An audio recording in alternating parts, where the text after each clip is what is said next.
नमस्कार दोस्तों। श्रीमद् भगवत गीता कथा रूप अध्याय 15 पुरुषोत्तम योग। भगवान ने कहा जाता है कि एक शाश्वत अश्वत्थ वृक्ष है जिसकी जड़ें तो ऊपर की ओर हैं और शाखाएं नीचे की ओर, तथा पत्तियां वैदिक स्रोत हैं। जो इस वृक्ष को जानता है वह वेदों का ज्ञाता है। इस वृक्ष की शाखाएं ऊपर की तथा नीचे फैली हुई हैं और प्रकृति के 3 गुणों द्वारा पोषित हैं। इसकी टहनियाँ इंद्रिय विषय हैं। इस वृक्ष की जड़ें नीचे की ओर भी जाती हैं, जो मानव समाज के सकाम कर्मों से बंधी हुई हैं। इस वृक्ष के वास्तविक स्वरूप का अनुभव इस जगत में नहीं किया जा सकता। कोई भी नहीं समझ सकता कि इसका आदि कहाँ है, अंत कहाँ है या इसका आधार कहाँ है। लेकिन मनुष्य को चाहिए कि इस दृढ़ मूल वाले वृक्ष को विरक्ति के शस्त्र से काट गिराएं। तत्पश्चात उसे ऐसे स्थान की खोज करनी चाहिए जहाँ जाकर लौटना न पड़े और जहाँ उस भगवान की शरण ग्रहण कर ली जाए, जिससे अनादि काल से प्रत्येक वस्तु का सूत्रपात तथा विस्तार होता आया है। जो झूठी प्रतिष्ठा, मोह तथा कुसंगति के से मुक्त है, जो शाश्वत तत्व को समझते हैं, जिन्होंने भौतिक काम को नष्ट कर दिया है, जो सुख तथा दुख के द्वंद्व से मुक्त हैं और जो मोह रहित होकर परम पुरुष के शरणागत होना जानते हैं। वे उस शाश्वत राज्य को प्राप्त होते हैं।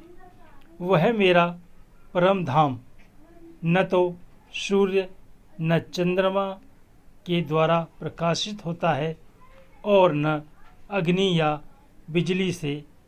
जो लोग वहाँ पहुँच जाते हैं वे इस भौतिक जगत में फिर से लौटकर नहीं आते।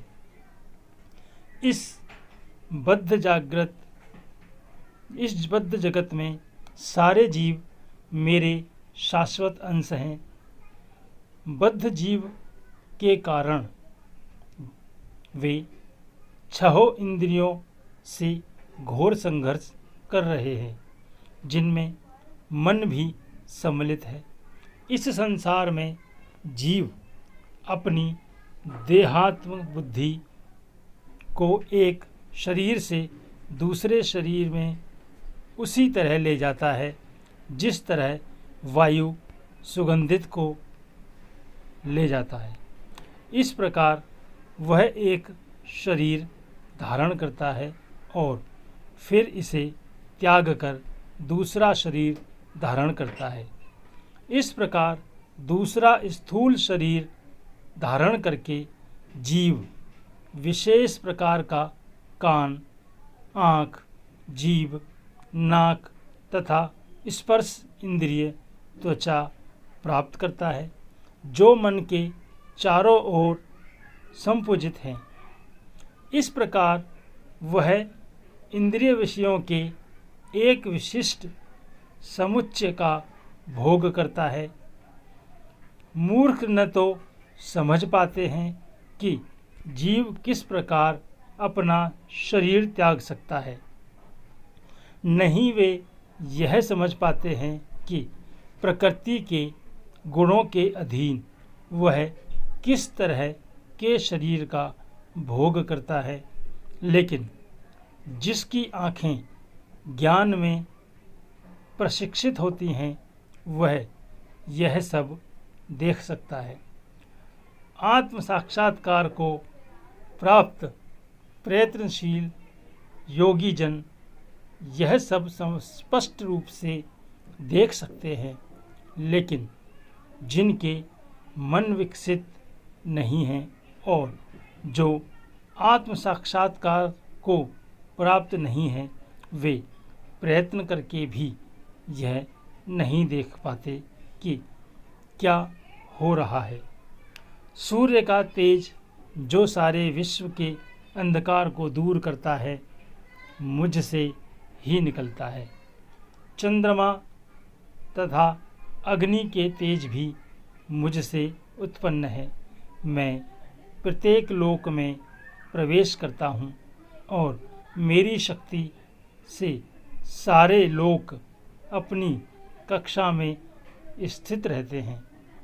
मैं चंद्रमा बनकर समस्त वनस्पतियों को जीवन रस प्रदान करता हूँ। मैं समस्त जीवों के शरीरों में पाचन अग्नि वैश्वानर हूँ और मैं श्वास प्रश्वास प्राणवायु में रहकर 4 प्रकार के अन्नों को पचाता हूँ। मैं प्रत्येक जीव के हृदय में आसीन हूँ और मुझसे ही स्मृति, ज्ञान तथा विस्मृति होती है। मैं ही वेदों के द्वारा जानने योग्य हूँ। निसंदेह मैं वेदांत का संकलनकर्ता तथा समस्त वेदों का जानने वाला हूँ। जीव 2 प्रकार के हैं, च्युत तथा अच्युत।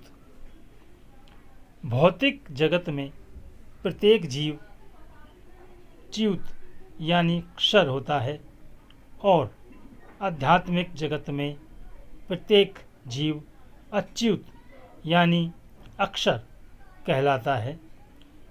इन दोनों के अतिरिक्त एक परम पुरुष परमात्मा है जो साक्षात अविनाशी भगवान है और जो तीनों लोकों में प्रवेश करके उनका पालन कर रहा है। क्योंकि मैं क्षर तथा अक्षर दोनों के परे हूँ और चूँकि मैं सर्वश्रेष्ठ हूँ, अतएव मैं इस जगत में तथा वेदों में परम पुरुष के रूप में विख्यात हूँ। जो कोई मुझे संशय रहित होकर पुरुषोत्तम भगवान के रूप में जानता है, वह सब कुछ जानने वाला है। अतएव हे भरतपुत्र, वह व्यक्ति मेरी पूर्ण भक्ति में रत रहता है। हे अनघ, हे वैदिक शास्त्रों का सर्वाधिक गुप्त अंश है, जिसे मैंने अब प्रकट किया है। जो कोई इसे समझता है वह बुद्धिमान हो जाएगा और उसके प्रयास पूर्ण होंगे। ईश्वर हम सबके जीवन को खुशियों से भर दें और दुखों से बहुत दूर रखें। अपने व्यस्त जीवन से अमूल्य समय निकालकर यहाँ तक वीडियो देखने के लिए बहुत बहुत धन्यवाद। मिलते हैं अगले वीडियो में नए रहस्य के साथ। कृपया करके चैनल को सब्सक्राइब करें और शेयर करें और लाइक भी करें।